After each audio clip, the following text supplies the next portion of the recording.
Welcome to episode 3, Alternative Facts Chicago podcast. This is Bobby. I'm here with B Hun. What's up? How does it feel to be back? Back again. We're at episode 3. Time flies. We're already at 3 episodes, sir. I know. The feedback has still been amazing. It's growing fast. It's growing real fast, and I'm just really happy about just all the just positive, the handshakes. Just me getting all these text messages, the Facebook messages, Twitter, Instagram has been nuts. Of course. We've gotten tips here and there on how to improve it, but overall, everyone said that the podcast is great. Our flow, our energy, we stay current to the topics that are relevant to what's going on. And that's our whole goal and motive of why we're here today. Just to represent for Chicago, for the Midwest. There still isn't to this day, and we'll go on record and say this, there is no Chicago podcast we have heard that's doing it like this. So like ours. It's just not happening. So we're going to be here to represent and take this to new heights for Chicago, for the Midwest, and eventually nationally. So we thank you all for listening, and I appreciate you being here. Yeah, absolutely, man. I'm really excited about what the future holds. So absolutely. Yeah, so it's been a kind of crazy, news week. And, let's get into like the first subject here. So what we got? Pepsi. Man, what is going on with that? It's been an uproar about Pepsi in the last 24 hours. I know. So basically the story, they released a commercial. Kendall Jenner was catwalking through a protest and she handed a policeman a Pepsi. People absolutely hated it. Terrible. It was just bad timing.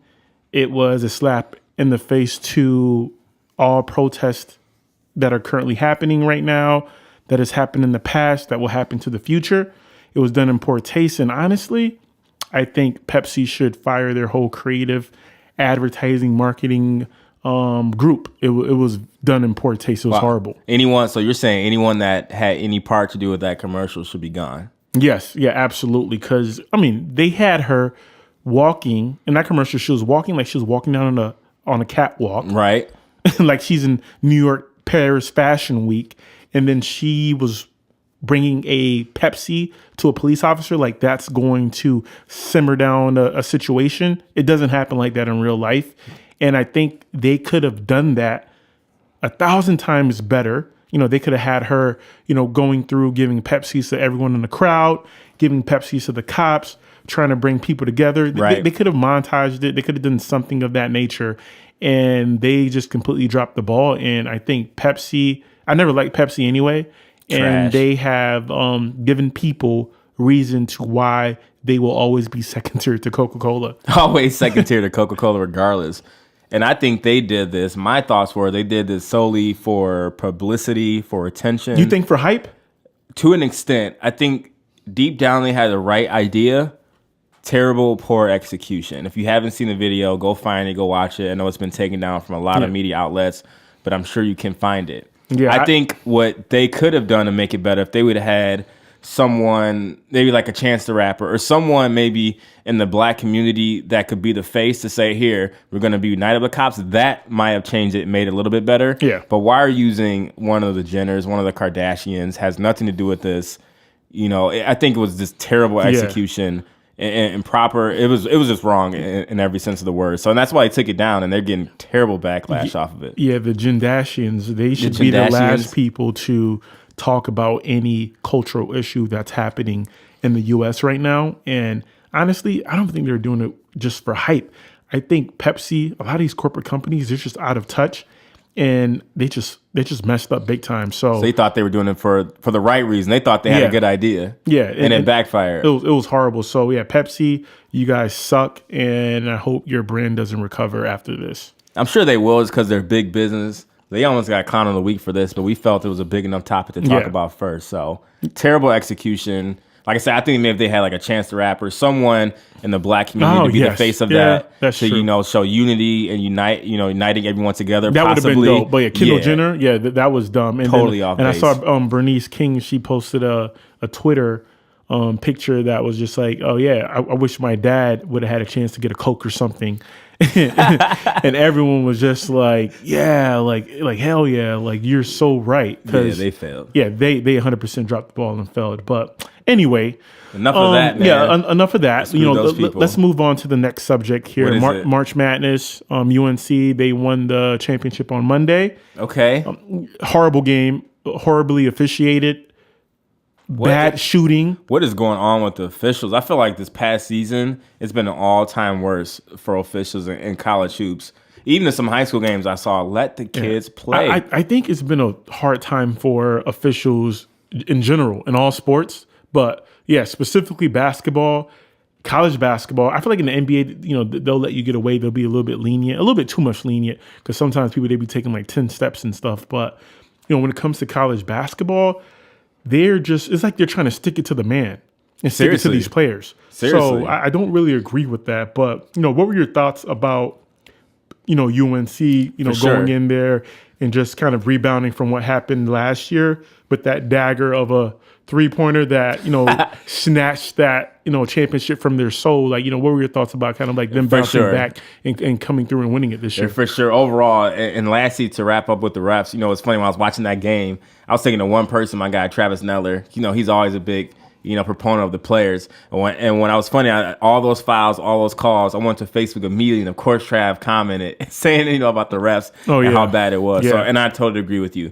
But regardless, UNC won. They pulled it out. I'm a big UNC fan from the days of a kid. I love Michigan Wolverines, but UNC is my second team. Don't at me. I'm sorry. They're definitely they're definitely like an American favorite team. And if you grew up watching basketball, absolutely, there's a good chance you're a UNC. And Michael Jordan put them on the map. For sure. Yeah. Winners win, and they win. They're a dope program. How can you not love those colors? But yeah, once the brackets came out, I saw they were clear cut. The best team in college basketball this past season. So I'm not surprised they won. I wish that game was a little bit better, but by far and away, I think they got it right. Gonzaga, North Carolina were the two best teams. They made the championship. So terrible game, but overall, I think the right team won this year for sure. Yeah, and the crazy thing about it, I kind of feel like something's going to happen because you saw what Rashad McCants tried to do to that program. And I know I tweeted about it, what he tried to do to the program a couple years ago, stating like no one went to class and they were like paying for grades and all that, goofy stuff. And I honestly think that I'm predicting something's going to come out eventually. Okay, you think so? And yeah, I have a feeling that they're going to try to wipe out one or two, if not all, of their championships, because something's not on the up and up with Roy Williams in that program. And granted, it's a great program, and they don't really need to do that. But I just feel that they're not in like this won't last long. I just know the whistleblowers will come out. But this happens. This does not happen in every single big college basketball program, even college football program. Even to the point where we were just talking about this, and we need to touch on this. Mm-hmm. What did JJ Redick say about these players need to be paid? Yeah. So exactly, I think a lot of the players who will come out would be the players who probably were just not playing, had no money, and they're going to try to monetize on, sabotaging the programs and coming out and becoming those whistleblowers. Right. And in my opinion, it might be shocking to people. I'm actually against the players getting paid. Ooh. I just feel that... You might get slander over this. Yeah, I know I might get slander over this. I just kind of feel like, honestly, if these schools didn't take a chance on you, 9 out of 10 times, no one would know who you are. Especially, with the rules we have in place with the NBA. And if you were to go to overseas, not everyone can translate ball out in overseas and then make the jump back to the NBA. I mean, Brandon Jennings did it. Right. He was one of the few exceptions. And I think Emmanuel Moody or Moody, he did it. But I just think that, they're basically paying for your education. And granted, it goes farther than that. Yeah, I mean, yeah, and honestly, you're in a position to where you can kind of brand yourself. People know who you are, and I think that as players, you need to know how to think about your future and how can I monetize this off my name? Down the line, because not everyone's going to make it in NBA. Like, what's the percentage? Like, that's true. 1%, 2% of people make it to the NBA. So I think it's kind of ridiculous. And that's why they say people that are in college should get paid, because most don't make it to the NBA. To where you say, the 1% or 2% makes the NBA. Yeah, they'll make millions. What about the rest that, just slaved and worked hard and practiced year round. When you play a college sport, and no matter what it is, it's a year round sport. Yeah. And when you go to these stores and Champ Sports and Nike, you see all these college jerseys have these players' names on the back. They're not making a dime for it. All that money is going to the schools. Well, so why can't some of these players get a kickback? I just don't get it. For the time they put in, the revenue it brings to the school and to the NCAA, they're taking all that money. The CEO, the executives, they're eating that money. And the players are playing for free education, $100 a week of extra money, and maybe like free room and board. Is that really worth it? Yeah. I mean, like my last point, if you're a star, if you're putting up points, For sure. People know who you are, you're doing the work, sure, get paid. Right? But, if you're just on the bench, or if you're just like an individual contributor and you won't be going to the next level, or if you might be going overseas, I don't think you deserve to get paid. So maybe they play the system that way. And then granted, it's not fair, but guess what? Life isn't fair. And just like in the NBA. Life is not like fair. LeBron, he'll get a $200 million contract. Someone like James Jones, they'll get $20 million over 3-4 years. But guess what? He's still getting $20 million. But I agree. I agree with that point. but life isn't fair. So it's a close comparison, but not really. But at the same time, like the fundamentals make sense. So that's just my opinion. Yeah, you can't decide who. Yeah. Some players get paid, some not. It's either all or nothing. That'll probably never get figured out. And I feel like we've had this debate for the past 10, 15 years. Yeah. We've heard many times in circles saying these players should get paid. It's probably never going to happen. So we got to deal with it. But at the end of the day, pay the players, man. Come on. I say all players should get paid. Just give them education. But let's talk about my guy, Big Sean. Let's move on. Yeah, Big Sean. What's going on with him and Kendrick, man? And Kendrick. So Kendrick released 2 tracks, the last couple of weeks.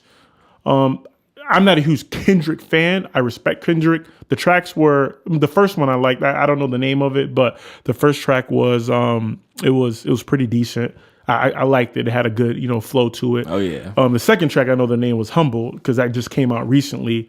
It was okay. It was cool. I mean, he's spitting, but at the same time, I know that he's been throwing jabs at Big Sean, using his ad libs in his own music. And we know that happened off of what happened in the Control track, to where Big Sean, he was doing a bunch of interviews stating that he thought his verse was better, and he was just kind of sick and tired of talking about that Control beat in Kendrick's verse. So Kendrick probably felt a type of way. At the end of the day, though, I don't respect Kendrick for it just because I don't respect those tracks because he's not directly naming names.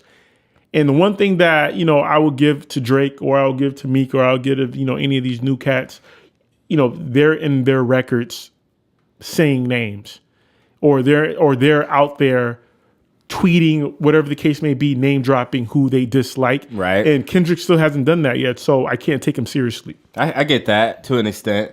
But I know you pretty well. You're a huge Kendrick hater, whether you want to admit it or not.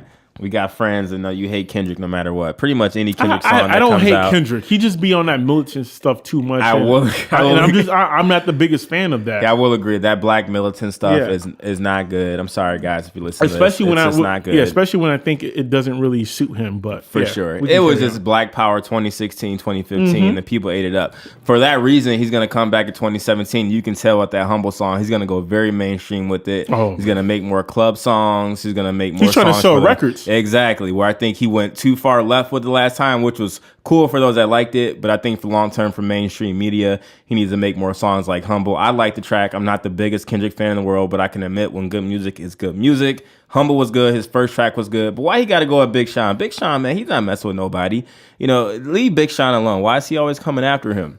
What's going on with that? Right. So I think he sees Big Sean as a threat because Big Sean, his last album was decent. His one before that was amazing. I absolutely loved it. And Big Sean, right now, currently, he's in the top 5. Definitely. Of best rappers, whether you like him or not. Definitely. And I think that Kendrick sees that as an opportunity to take himself and to try to reassert himself back into the conversation of being the best. Why don't he go at Drake, though? Why Big Sean? Why not Drake? Drake is because Drake is tested. and he'll definitely go at your head top if you mess with him. For sure. Drake will end your career. Yeah, that's for sure. yeah, he will end your career in a club song and have you dancing and have your girl dancing and your baby mama dancing. So he won't go at Drake because Drake is battle tested, but Big Sean isn't. And I think he sees that as an opportunity to treat Big Sean as Drake's Meek Mill. But I think that if I was Sean, I would drop a diss record directly at him. Mention his name. Bars. Spell his name Ken. Yeah, exactly. Exactly. And just give a full song directly at him. No subs. Just go directly just go at him. hard. Make sure you do your research. Have your goons or your investigators doing your research on Kendrick and his background and just start dropping bars. And I think if Big Sean does that, if anything, that would just elevate his career. I agree. And that would, take him up to at least that number 2 spot behind Drake. I definitely agree. But so with Kendrick, I don't see him he's not anyone that, I just can't respect him until he start name dropping names. So that's the way I see it. I know. And deep down, I think he wants no part of Drake. We may catch a lot of flack, a lot of slander for this, but we've discussed this offline. I don't think Kendrick wants any part of Drake. No. Because Drake will literally come for your soul and try to end your career and won't stop until it happens. Kendrick doesn't want any part of that. He had this lane on the West Coast. Mm-hmm. He's got the, black people love him. He's a great rapper, don't get me wrong. No, he can spit. But he's going to go after Big Sean. He's not coming after Drake. Yeah, that's kind of how I see it. He's the modern day Nas when it comes to like his beat selection. I don't like most of his beats. For sure. And sometimes I think his songs, not sometimes, I would say most of the time, I think, they need hooks.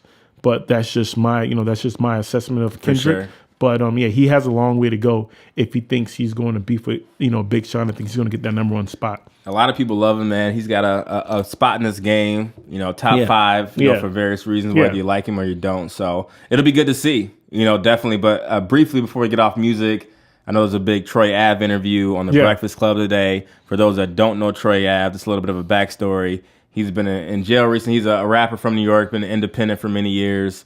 Ended up in, a big, beef or an argument that turned to a shootout at a T.I. concert at Irving Plaza.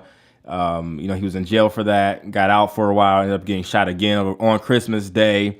So he was just on Breakfast Club, gave his backstory of what happened. I thought it was a good interview. I think he is a clown. I think, his motives, I think what he does is correct in how, he makes his money, he holds people down. That part I'm okay with, but overall I think he's just a clown. I think it's the reason why he ends up in the situations that he is. It's not too much to talk about long term, but I know it's important to hit on because the Troy Ave topic has been pretty important. What's your thoughts on that, B? Yeah, so on the Breakfast Club interview that dropped today, I had a chance to listen to it, and the interview was, it gave me a lot of insights into Troy Ave.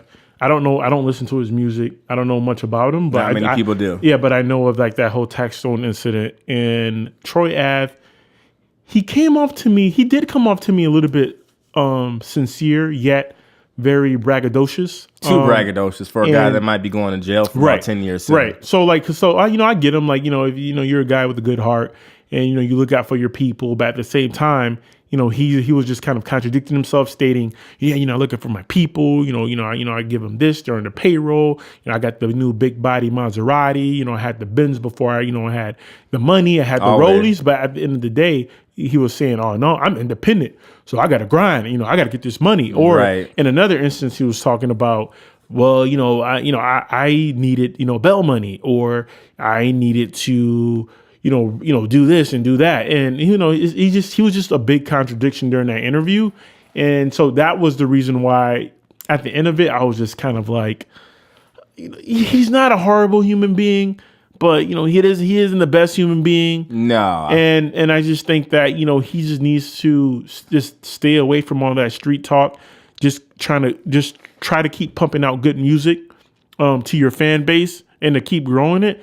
And just stay out of trouble. It's just like, I don't know why people are so obsessed about being gangster or in the streets. That's not really him. Yeah, and I feel like that doesn't only happen in hip hop. I mean, that happens in real life. I have friends, or we have people always talking about, they've been doing this or they're doing that. They usually get in trouble. Like, it's kind of like a badge of honor. And it's just like, it's not cool anymore. It's not cool anymore. Never was it cool. So I just think that we just need to be in a society where, black men just need to get off of like their high horse and just stop being so proud when it comes to being having that machismo, like the whole machismo energy. You need he needs to let that yeah, go. you need to let that go in general. We need to let that go in order to forward the culture. So absolutely, yeah, at the end of it came off as being corny, and I know we don't agree a lot when it comes to a lot of topics, but however, I agree with you. It came off like corny, but like I'm okay. I'm okay. Oh, for sure. That interview was the Troy Ave that I've always known. He didn't seem any more humble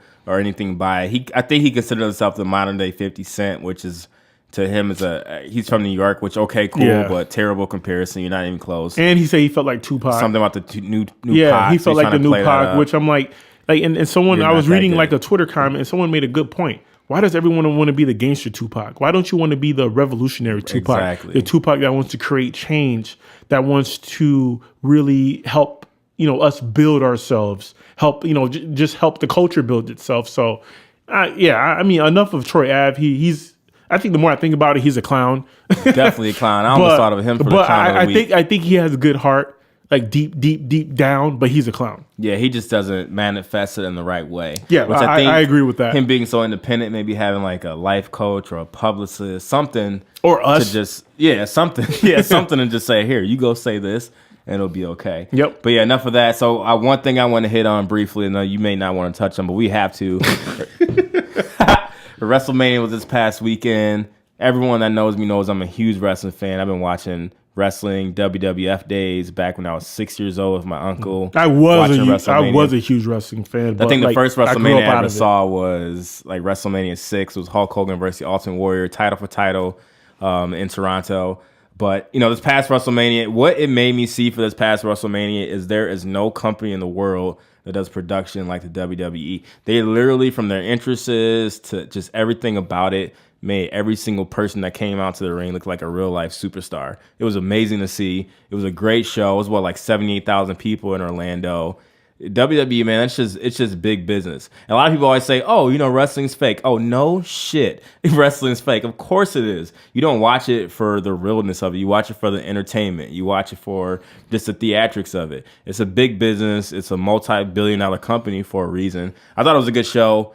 You probably have no idea what I'm even talking about. Did you even watch it or watch anything about WrestleMania? No, I did not watch WrestleMania. You're slacking, man. Yeah, I saw it on your Twitter feed. I saw it off of BSO's Twitter feed, and it looked like it was pretty lit. And, of course, it was a great show. Yeah, for the most part, it looked like it was a positive reception because everyone came in kind of dreading it.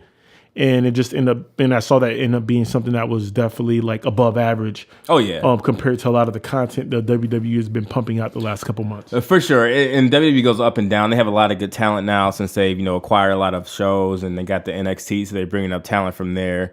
But yeah, AJ Styles, Kevin Owens, Chris Jericho. They just got a lot of good talent in WWE right now. Mm-hmm. Roman Reigns, Randy Orton's still there. John Cena. The Miz has been popping off lately. He's actually become like one of their best guys. That's kind of crazy. From the real world, right? Yeah, exactly. Right. You remember when he started? He's actually a legit character. Brock Lesnar is a champion now. Goldberg, he's got to go. I think the only person I was like really, or what I was really sad about, or what I really knew about was like the Undertaker retiring. Oh yeah, like the Undertaker, like straight up, he's my favorite wrestler of all time. Dude, he needed to. If you saw that match, he looked like he might die in the ring. No, it should have been his last match, but they did it. They did it right at the end. But did he win or did he lose? No, he lost. Roman Reigns beat him. How do you have him lose at his last WrestleMania? It was a good storyline. And what they did after, they had him go back in the ring, like put on his like coat and all that, and do that like one last time. Yeah. So they ended with him like walking off into the sunset. So it was great production. They should have had him like wear his old like uniform or something. Yeah, he had to go. He's looked way too old. So he's washed. Yeah, he's super washed. Like all of them, when it happens after time, they're super washed. But I thought it was a great show. Okay. For sure, absolutely. All right, cool. So let's get into back into the sports world, or kind of the sports world, segueing off of WrestleMania. Derrick Rose. Oh my God. He tore his meniscus. Is his career done? Yes, it should be done. What did we see on Instagram? What did one guy call him? he was like linguini knees is back at it again. He called him linguini tendons.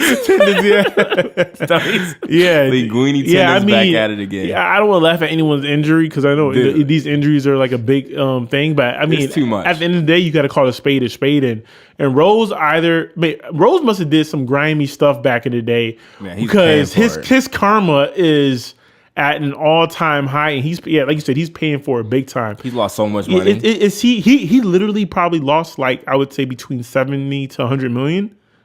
Seriously, like easily. Like for his next contract. Oh, for sure. Like, he's not. I don't think he's gonna get paid. Like, who's gonna sign him? Do you think? Yeah. Actually, that's a really good question. Honestly, is he gonna get signed? Would you? All right. So if you're a GM, are you gonna sign a guy with 3-4 surgeries? No, I'm giving him the veterans minimum. Definitely. If that. Hopefully, and I'll assign him to the D League. Yeah, no, I'll put him. He's good enough to play. I mean, he averaged 15, 16 a game this season. He did pretty good. Yeah, but you just don't know if he's going to stay healthy. His best bet to have a lasting NBA career for the rest of me. He's still a young guy. Just plan to be a good 6th man, 7th man, and just rock like that the rest of his career. Just be instant office coming off the bench. Yeah.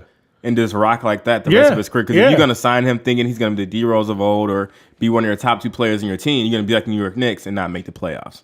You can't look at him to be that player. That's kind of how I see it. You sign him to be a 6th, 7th man, just come off the bench scoring. He'll get you 15 points a night off the bench and be an element to your team. But if you come in and signing him to be the star player, then Gwynny Tendon is going to get hurt again. Yeah, if I'm Derrick Rose, I'm not signing back to the NBA to be a bench player. I'm too prideful. This is a guy who won an MVP. For him, personally, I have enough money. I'm going to retire, and I'm just going to be washed. Just going to be washed. Or I'll go play. I'll be like Stephen Marbury, go play overseas and average 50 points a game for a team in China. But for me, as a pride standpoint, and just you know how it is when it comes to like you your boys talking about hoops. It be getting like the conversations get heated about who's better than who, or or if you guys are playing, you want to prove that you're the best. It would take a big pill to swallow for someone of his nature that was #1 overall pick coming out of college, was one of the best high school players coming out of high school. Winning the MVP at 22, leading the Bulls, resurging the whole franchise, and now to being regulated to a bench player.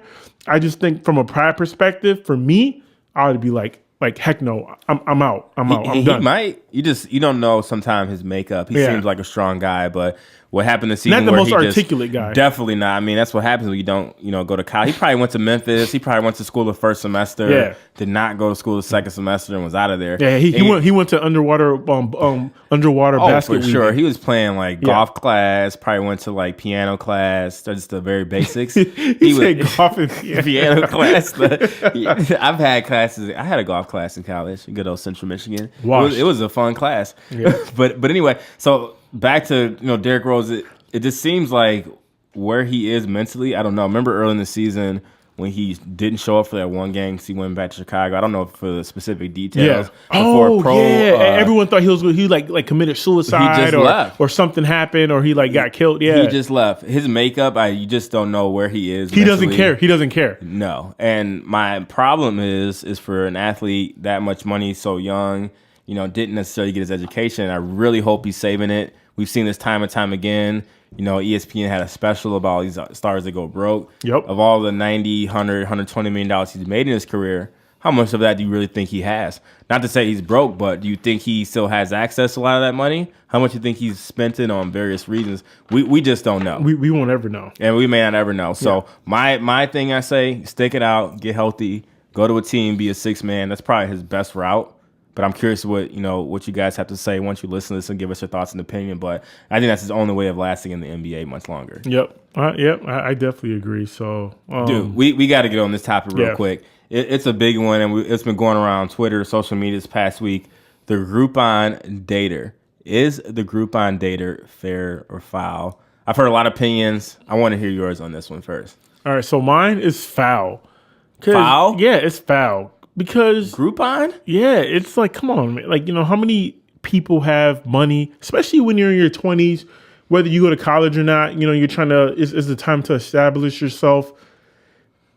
for me to go on a date and have someone bring a coupon, bring a coupon, and a Groupon to a date in order to help me save money on a date because I'm taking you out. Like, who gives a shit? Because at the end of the day, you can either have a guy who adores you, but at the end of the day, he doesn't have that much money. He actually wants to take you out on a date, and he needs to save money. But guess what? He's willing to take you out on a date. And there's not a lot of good guys out there. I know for a fact. For sure.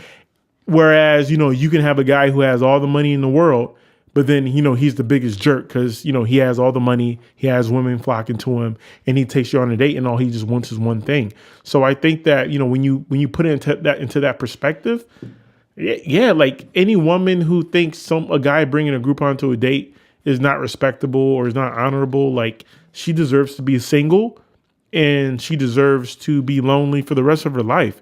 Because like that's no good. So you're saying that a Groupon dater is someone that does it is good. Like it's not foul. No. Oh, no.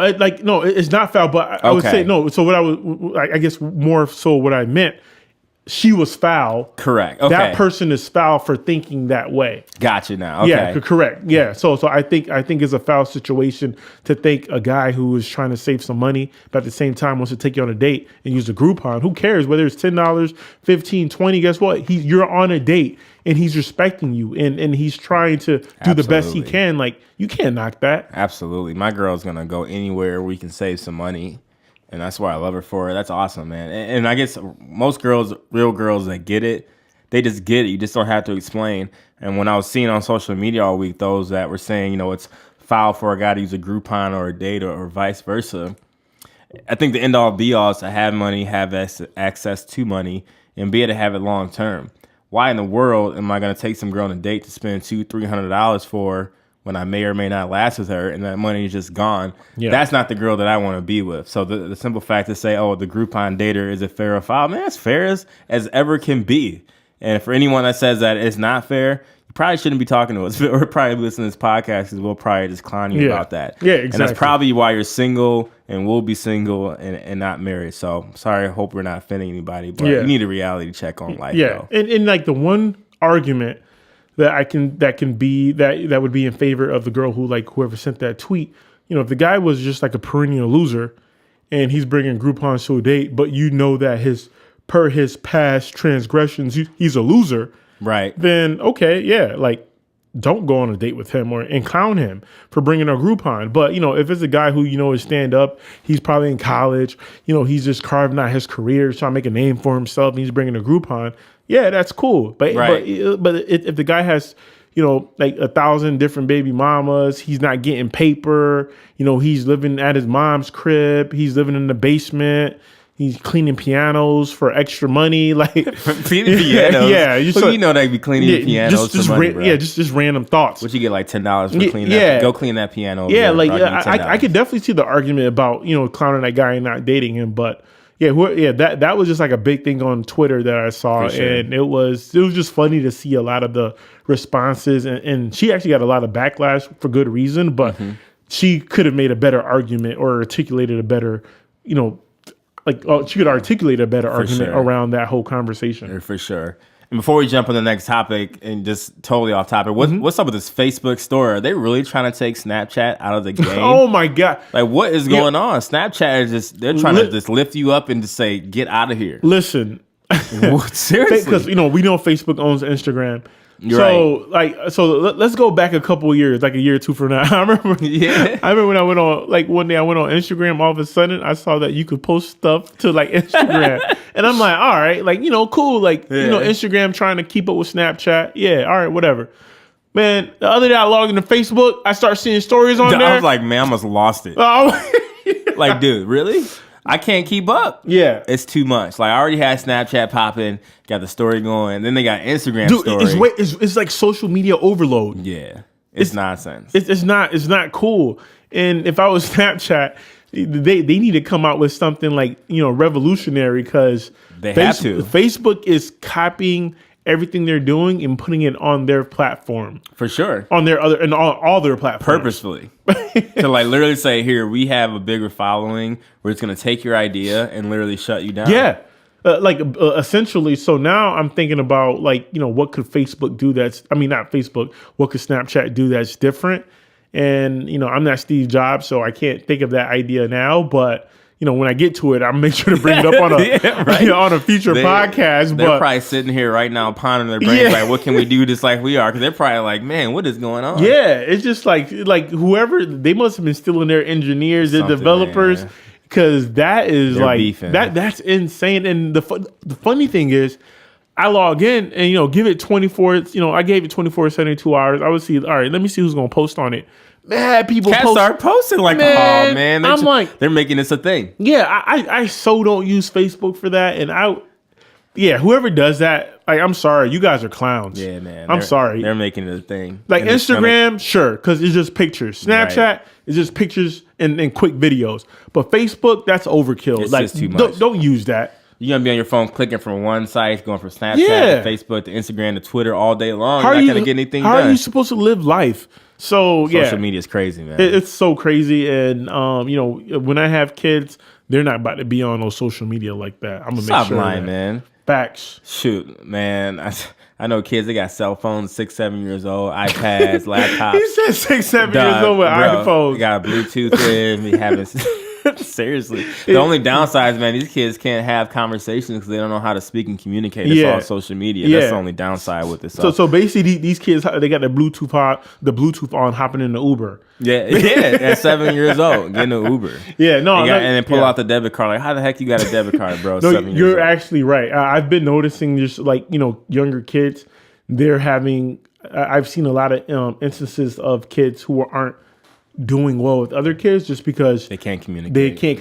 And they don't know how to be social because I mean, honestly, that happens in real life because if I had $1 for every time I met someone who was very who had a big bravado, hubris when it comes on these type of platforms, and then when you meet them in person, they can't look you in the eye and they're like, "Hi, sir." Yeah, how lame, are you? Just man. Looking down. And I'm like, wait, what? It's lame. Social media presence, man. It can make people much bigger and better than they really are. Yeah. And as soon as you meet them, they're clown juice. So, absolutely. That's why when you find someone or meet someone that actually is really about who they say can keep a conversation, it makes things so much better.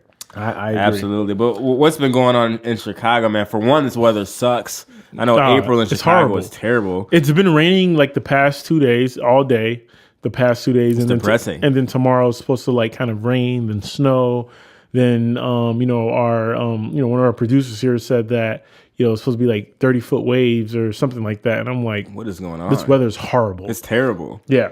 But I did see it might be 70 degrees on this upcoming Sunday, if that actually happens. But man. Yeah, I mean, I saw that a lot of these restaurants have been putting the patio furniture out. So it definitely seems like it's going to be lit this weekend. I hope so. However, we'll see. That's to be determined. I know this week's weather has been terrible. My daughter's been in town. We've barely been able to do like outside events because it's been raining the entire time that she's here. Yeah. That's not good. It's really somber. So hopefully Chicago needs to tighten up.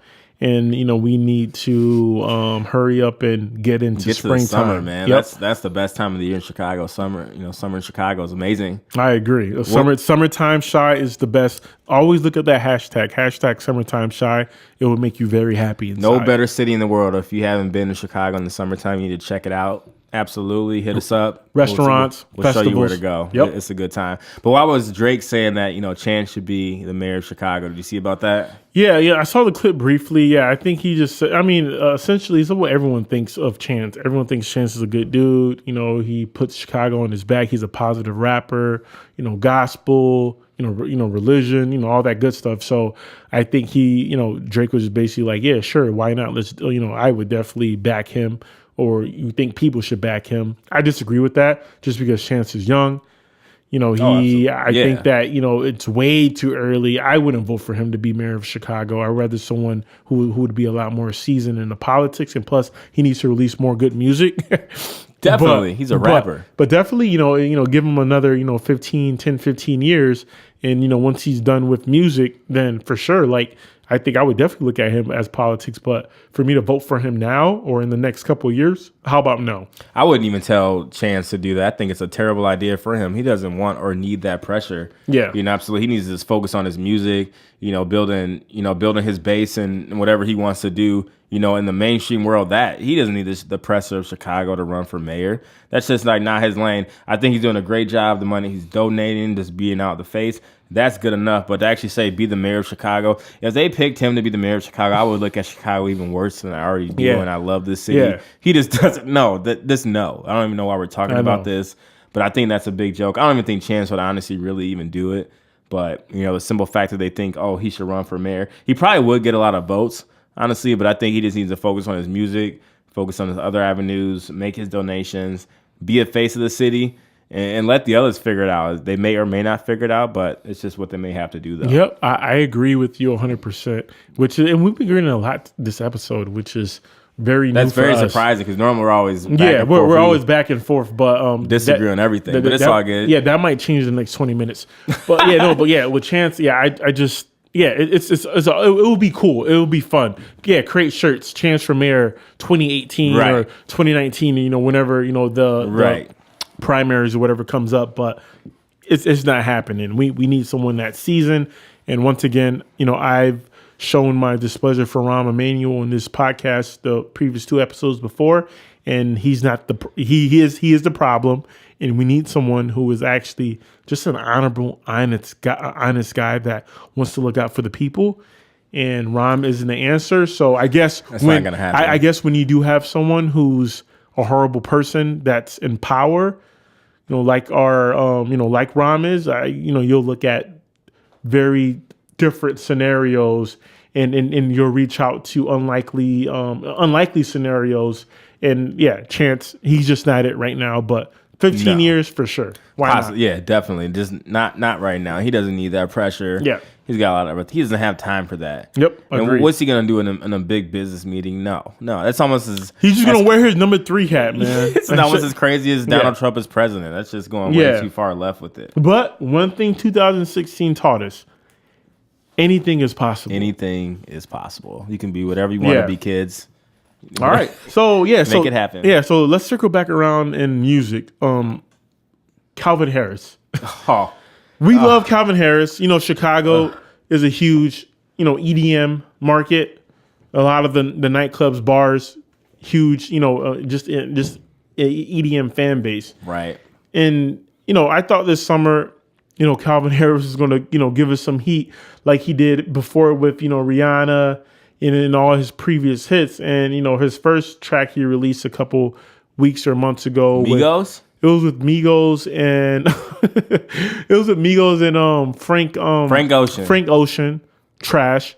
And then he just recently released another track with Pharrell and Young Thug. Who else was in it? Was it Ariana Grande? Yes, it was Ariana Grande. And by the way, we don't fact check. But yeah, it was Ariana Grande and just duds. I'm shocked. What is Calvin Harris doing? Calvin, what are you doing, buddy? Oh man, Calvin, you were the man the past 3 years. I think what he tried to do is become just a producer. Maybe he feels the real EDM wave, those types of songs are going to go downhill. He think he Khaled. He's trying to create the next wave and just be a regular, like a Khaled or a regular producer. And he came out so far this year. The Slide song was a half swing and a miss. He was kind of like maybe like a bunt single. But that the most recent song with Pharrell, Young Thug, Ariana Grande, it was a huge swing and a miss. Like Strike 3, Caught Looking, it was bad. And I remember you sending it to me. I was like, man, what is this, Calvin? Like, come on. Like, if they were to book him at a festival, he's gonna start going lower and lower on the marquee. He can't be dropping songs like that, bro. And especially, I saw him in Vegas last year, and he just 100% murked it. And he had hits after hits after hits. And just with him, just coming out with these next 2 singles, me personally, I don't want to listen to anything that he has coming out in the near future. But that's what he's releasing. Not at all. I think he's just going down the wrong path. I don't think that's his wave. I don't think that's his lane. And it has gone to show where, my God, the Chainsmokers are killing it right now. Man, I know a few years ago, everyone used to hate on him. It was like the selfie song that they had. Yeah. But here right now, present day, they are the number 1 EDM group. They've been dropping hit after hit after hit. They're on fire. They are on fire. Like, all their songs are dope. They go like straight to top 10 Billboard. They've got the juice right now to where all you other EDM artists and probably catch flack for this, but they are really killing the game right now and just dropping hit after hit. And Calvin Harris, I don't know what he's trying to do. He'll always make his money, but he's going down the wrong path, and that won't last for him. Yeah, that was just horrible. He needs to just stick to his original recipe, his original KFC recipe. Rihanna, KFC, yeah. Bieber, yeah, exactly. and no name, EDM singer girl, and then he's all works. set, and that's it. And just keep pumping out hits. But if he keeps doing this BS, he is not going to get booked in Vegas for anything. They're going to take him off Vegas. What's he making, like 100 G's a show Right, in Vegas? yeah. They're going to take him off that and say, hey, yeah, we'll have you maybe once every few months, not once every weekend. Exactly. So Yeah, for sure. Calvin, you almost got counted a week for them last two He tracks. did. Those songs were, one was half G's and the other one was like hot trash. Yeah, Sure. it did not mix. It's All right. definitely terrible. So yeah, let's get back into sports a little bit. I know we're hopping around a lot today. Of course. That's why I like what we do. That's what we do. Yeah, it's real conversation, real people. Absolutely. We make mistakes, we mess up. However, that's the podcast. So, Absolutely. we wanted to feel like you're having a conversation at home with your homeboy, your homegirl. Absolutely. So Tony Romo, he just announced that he is going to CBS. I think CBS can Phil Sims, like immediately. Yeah, Dude, he wasn't on the chopping block until Tony Romo retired. Like, all right, get this guy up out of here. Yeah, exactly. They just dude, they did him dirty. Yeah, I hated it had to be him, Right. but they got Phil Sims out of there real quick. So Tony Romo's taking over for Phil Sims. I've been listening to a lot of the sports radio shows like Skip and Shannon and First Take, and I've been hearing a lot of people saying these jobs are like it takes 10, 15, 20 years to be able to get into these spots, because once you get into it, you're basically securing the bag for the next 20 plus years. So huge move for Tony. However, does he stay retired and does he keep up with this stint, or will he have a clause in his contract where he'll be able to get out, and if a team needs him, will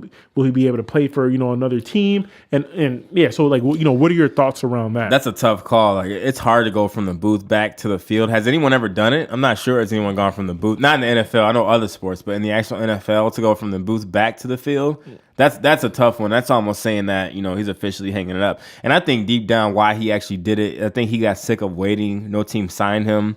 So maybe just the writing was on the wall, like, man, I better, take this next investment in my life and make more money before it's too late. Because if he didn't commit, they were going to have all the rosters for CBS, ESPN, Fox, all those are going to be set, and then he wasn't going to get picked up. So I just feel bad for Phil Sims because, man, they were like, well, let's get some young meat. Tony Romo once in, all right, buddy, you're out. He was totally just out. So, Tony Romo, I think he's very overrated. He's had a pretty good NFL career.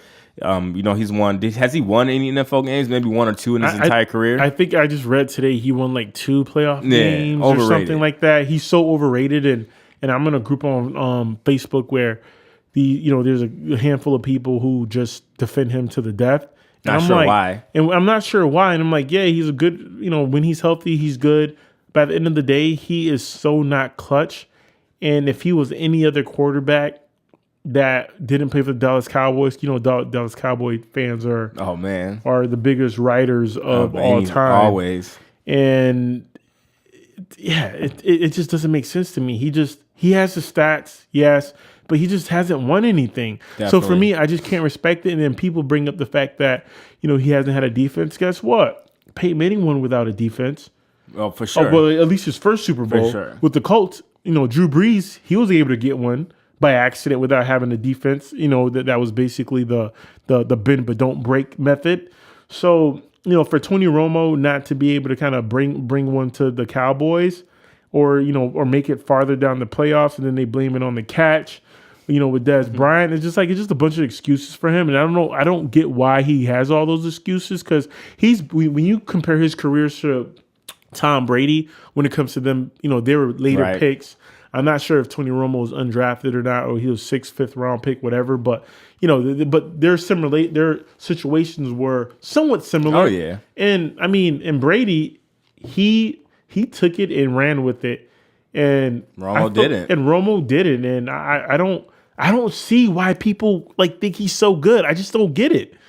He's gonna go in the Hall of Very Good. Like He's not going he to the should Hall not- of Fame. Hall of Very Good. He should not go into the Hall of Fame. He has not done enough. He Yeah, has not won enough. and guess what? And another thing, when I was, looking at some of the responses for people on the Facebook group, they stated that, Romo, he was like, he had the Cowboys records. Who cares? That's the Right. Dallas Cowboys records. Right. Compare him to some of the great quarterbacks in the Hall of Fame. He doesn't deserve to be there. Definitely if Romo not. He gets in the won't. Hall of Fame, then Brad Johnson getting in the Hall of Fame. Rich Gannon's getting into the Hall of Fame.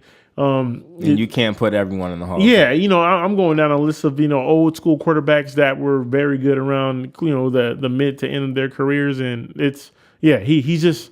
he's a good guy, but I just think his head wasn't completely into the football, No. into the winning. No, it was on other things. And he had a very good career. We won't just say, he sucked.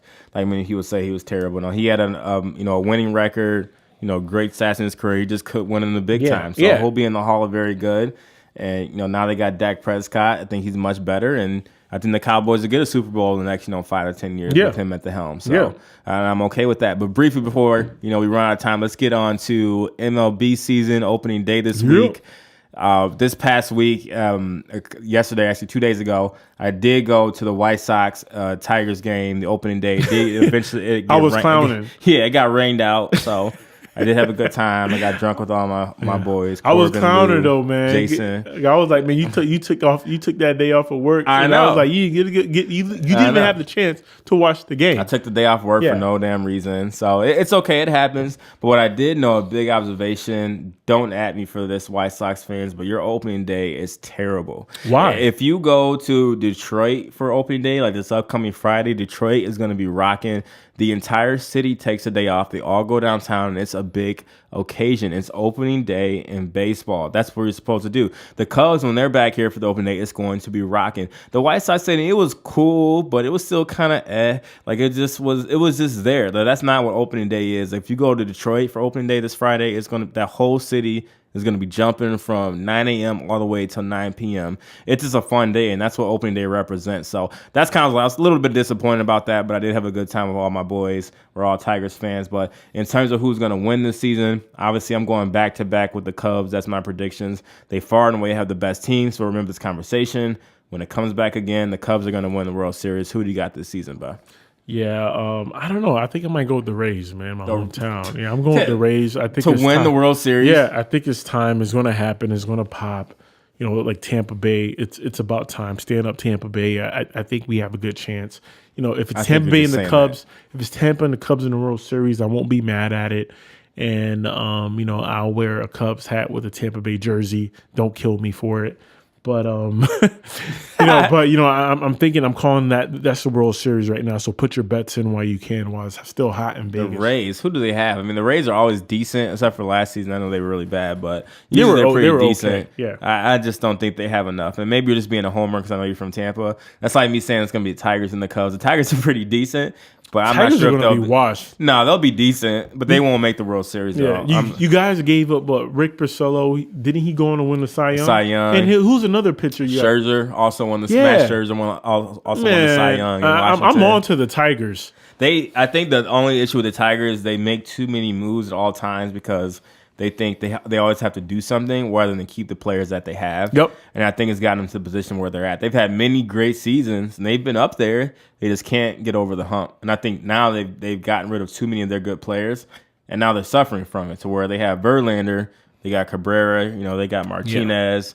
They got Victor and JD Martinez. So they got some players, but just not enough to get over the hump. I think the Cubs are far and away the best team. Not just because we live here. That's just facts. Yeah. And honestly, I wouldn't be mad at them winning another World Series. That wasn't that crazy? That would be so last damn November? Lit. That would be so. I feel like those 3-4 weeks, I put my liver through the biggest test of all time. And we literally, I think we went out I feel like every night. Had to. Because the Cubs are always playing. Yeah, you had no choice but to go out. If you were in Chicago in the month of October and November, and you didn't go out to a bar every time the Cubs played, lame. You were super lame. And I hope that's the same atmosphere going into next year. And if they can somehow finesse this into 2 World Series, man, I just might I'm gonna do something crazy. I just might hop into Lake Lake Michigan in January and just hop in there, jump in naked, butt naked or something. So we're gonna remember this topic, episode 3. If the Cubs win the World Series in November, remember everyone that you said this. I want you to tweet him, at him. What's your Twitter name? At Bolos87. So remember this and follow him and make sure to go back to this date. If the Cubs win, BOLOOS 87. There you go. Bobby will be jumping into the lake butt naked. So remember this conversation. He just said it on air. But before we get to our clown of the week, our favorite segment of the week, that mask off challenge. If you have not heard about it, Google it on Twitter, whatever you got to do. It's a great challenge. We've heard some great renditions of Future mask off. Have you? Yeah. So the Future. So Future dropped the 2 albums. His first album was more of a street album. And he had a track on there called Mask Off, which is one of the most popular tracks off that album, if not. Dope song. Yeah, and I think it's his number 1 streaming song right now. I think so. It's the most popular song right now on his Spotify. And people have been doing their own renditions via piano, utilizing flutes. Like violins, everything. And it's actually really cool. So look up the hashtag. And I think that, it's pretty awesome that people are showing other talents around that. Right. And I think with Future, that has helped his single do very well. Oh, you think so? Yeah, absolutely. And and I think he's been in a position to where he will continue, he's going to stay in the game because of that. Just because I kind of feel like that song has kind of gotten the same treatment as the Ray Schmerman. Ray Schmerman. Yeah, the Black Beatles song. Is it Schmerman? Every time we have this podcast, you say Ray something different. It's like Ray Schmerman. Yeah, I thought it's Ray Schmerman. It's Schmerman, man. Get it right. I don't know. I'm gonna have to ask some folks because them cats from Mississippi, and I don't think they can pronounce Schmerman the way you're seeing acting like they're French. They maybe can, but you need to, bro. Seriously. But in regards to Future, I don't know if you saw in that Ultra live stream. I know I was watching it when he came out for DJ Snake's set to close down the last set of Ultra this past, was it 2 weeks ago, that Sunday? Man, it was amazing. It was dope. And it just goes to show to me that, man, Future really got the juice. Yep. He was out there and people were going crazy. It was a good, dope moment. And I was surprised to see Future out there. Yeah. So, it was cool that, he's getting that recognition and everyone's doing the mask off challenge. And, that's helping kind of put his career to another level. So, what's the next challenge? So when he tweeted off that no one's safe in 2017, I think he meant it. He wasn't messing around. Yeah. Like the next challenge, who knows? Man, every day is some challenge, right? Yeah, absolutely. I think I saw something about Groupon Bay challenge. Groupon Bay? Yeah. We should start our own challenge. I agree. The Alternative Facts Chicago challenge. Just start hashtagging something. We do like the Running Man challenge or something. Yeah. And watch it go viral. It's crazy, man. Hey, Twitter and social media is a crazy thing. I put up a random tweet about how Carmelo Anthony should go to like some other team, and all of a sudden out of nowhere, I'm getting retweets, likes. It's over like 100 retweets, over 100 likes. I'm like, I told Bob, I was like, man, I'm popping. This is like a random tweet. It's just crazy how social media just impacts society like that. So I think it's just pretty interesting. But it goes back to the fact that people don't have conversations anymore. It's all social media based, but it is what it is. Yeah, no, absolutely. I mean, that happened to me when I dropped it was like a retweet about when DC4 dropped. Yeah. And I was like, man, Meek Mill's like the Undertaker, and I had a gift from the Undertaker just getting up like he was dead. Right. I got like 300 retweets. Isn't that crazy? Yeah, it was just crazy how many people were just kind of showing love and all that. So absolutely, one these days we're gonna get a 20,000 or 30,000 or that's the goal. When we really made it. Yeah, for sure. But it's time for our favorite segment of the week, the clown of the week. This is our third time doing it, and we've gotten pretty good responses. And people always say, "Here, you should talk about this person." It's always going to be our idea and what we want to go with. But I went first last week. Yeah, I'll go first this time. Who do you got? All right, so the clown of the week. So let me give you a backstory. So, there was a woman by the name of, I think her last name was Camacho, Jennifer Camacho, 25-year-old victim. She was in Boys Town partying. That's an area in Chicago where, mostly, gay males or, lesbians, et cetera. They go out to the bars. And, she caught a Uber from there. And then she hopped in and she did the Uber Pool, which is like the rideshare version. That's, super cheap. I have a lot of friends who do Uber Pool. Me personally, I don't do it just because I don't want to share Ubers with other people that I don't know. I'm very antisocial that way. That way. So essentially, she hopped in the Uber. She got into the Uber with the woman by the last name of Raymer, or her first name could be Raymer. And the woman drew a 3-inch blade and slashed her multiple times across the face, scarring her. And the doctors believe that this will be permanent. So this woman, Camacho, is currently suing Uber, and as well as like the woman, for damages, seeking over $150,000 in damages. And I'm going to give the clown of the week to Raymer. Who gives you the power to get into an Uber? An Uber is supposed to be safe. It's supposed to be something that you don't even think about. You just do it, you call it, you hop in it, you get to your destination. You have no right to, physically attack anyone, to be in a position of mentally scarring anyone. And I think in the times we live in right now, people are just crazy as hell. People are insane. And I think she deserves to be locked up. She deserves to be either locked up for a long time or put into a mental institution. And I just think that it's unacceptable. And we need to we need to have certain parameters in place with Uber, as well as in Chicago, when it comes to any violent crimes. We really need to crack down on that. And I think that, what she did has definitely put me in a position to where I was actually like, Chicago is starting to not sound safe to me right now. Oh yeah, and I actually love Chicago, but I literally had that thought, and I posted it under the comment of the news article on Facebook, and so many people liked it, and people are acting like I was trying to slander Chicago, and I'm like, no, I'm not. But when something like this randomly happens, imagine if I hop in an Uber. Imagine if I was drunk in an Uber, someone takes out a knife and starts stabbing me or slashing me. A lot of times in late night, you're coming from a bar, you're drunk, right? You might not even realize what's going on. You might be in shock. So the fact that she did that, I think that, this shows that, with this city, we need to be in a position to where we can protect our people. The Uber drivers, they need to be more vigilant. The company Uber needs to have more procedures in place in order to protect people, even, looking at profiles, doing better screenings around that. And she's getting the clown of the week for just being a psycho ass woman who needs to be locked up forever. And she is a clown. And honestly, I think anyone like that needs to just be put in the Gitmo or somewhere where no one can ever find you. She needs to be in the bottomless pit of despair. So, that's Raymer, whatever your first name is, if Raymer is your first name or whether it's your last name, you get the clown of the week. Definitely. I think she deserved it. And I was reading about that. I was like, man, this city is pretty crazy. And I've been hearing one thing after another, and everyone just needs to take some time to get together and just realize the motive why you're here on this earth. I think there's just been a lot of crazy stories in Chicago, and I love this city, but it's just getting crazy and crazier. Oh, insane, we just got to stay together. Exactly. But my clown of the weekend, and I've been reading some crazy stories, and I've always read crazy stories on Twitter and social media. But I did read about this guy who tried to eat a half-pound glazed donut in 80 seconds, and you know what happened? He died. Yeah. Oh my God. He died. Yeah. Somewhere in Denver, some shop was doing a donut eating shop contest, and he choked himself to death. One of two people who died in contest. There was also a girl who in a pancake contest. I don't have her name, but she died in a pancake eating contest. What the heck's going on? So the guy, his name was Travis Malouf. I think it is Malouff. Google the story if you have not. 42 years old. He died this past Sunday of obstruction to the airway, trying to eat a donut, ended up dying.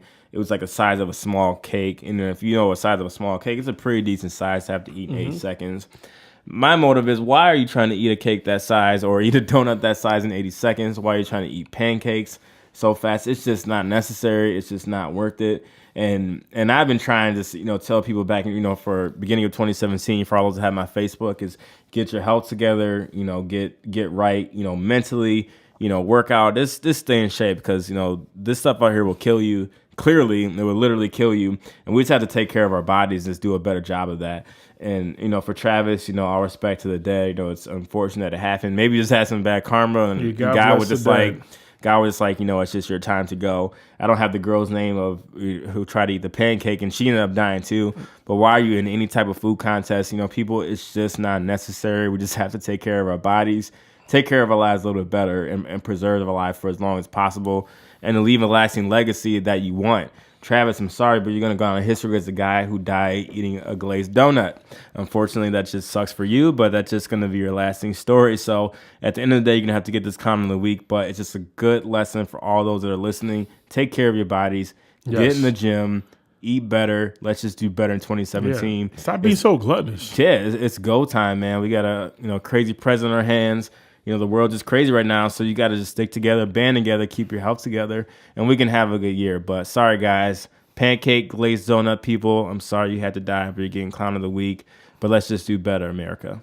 All right, I agree. I agree with that, man. That was a good one, and absolutely, yeah, that's kind of disturbing just to think. Very about right. Just dying that way. I'd rather get shot or like hit by like a big semi, like something where I can, something like, I have no control over. And you see this guy that's like choking on some donuts. Like, what do you do? And the man just eventually just dead. Yeah, I'm just gonna freeze up. Absolutely. But, all right, awesome. Well, thank you guys for listening. Listening to us tonight. We appreciate all our fans. Always. The outpour. Everything has been just so positive for us, and we're going to keep on putting out more episodes. We're going to try to do it every week, but once again, we'll see due to our schedules if we can make that work. And for sure. And eventually, we've been getting a lot of emails in regards to getting some guests on the show.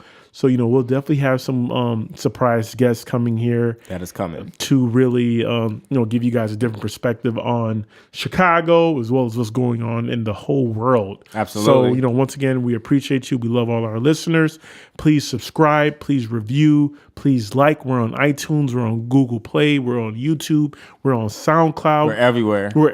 If you want to send us an email, our email is alternativefactschicago@gmail.com.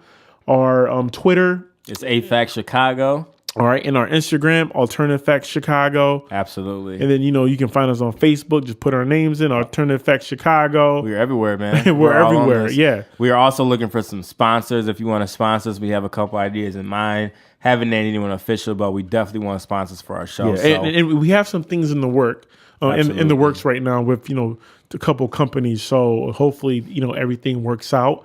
And, we can start really building a partnership up and absolutely. and to really, get our brand out, put Chicago on the map and to really be a platform where our listeners can really tell us what, they want to hear, what they want us to talk about. Absolutely. That's current and relevant. For sure. And before we go, shouts out to my boy Greg Hopkins. I know last time he said he wouldn't listen again if I'd give him a shout out. One of my guys from Central Michigan, lives in the D. Love you, Greg. What up, big bro? So I wanted to shout you out there. Shout out to everyone I know from back home in Detroit. I love you guys. Chicago, we're doing this for you, and I appreciate it. This is only the beginning, only episode 3. And we've come a long way, man. Me and my boy Bobby, we're just, we're ready to do this for the city. And we've had a good response, so I really appreciate all the support. Yeah. And this is awesome. And just let people know, it's only going to get better. We know that, just being on the radio, absolutely, doing podcasts, it takes time to perfect your craft, but I know that the more we do it, we're going to get, we're only going to get better, and we're going to make sure to give you guys the best content as possible. So once again, thanks for listening. Please subscribe. Please follow us on SoundCloud. Go on iTunes. Leave a review. We're on iTunes. Absolutely. Subscribe, like, and we love you guys, and we'll see you in the next 2 weeks. Episode 4 is coming right before. Actually, I'm not sure what it'll be. I'm going to Coachella here soon, so you'll get a report from that either before or after. I think I may go right the day before that we go to Coachella. So you'll see me soon. And after, I'm going to have a full report after, but we appreciate all the support, and we'll see you guys next time. All right? This is Alternative Facts Chicago. See ya. We're out.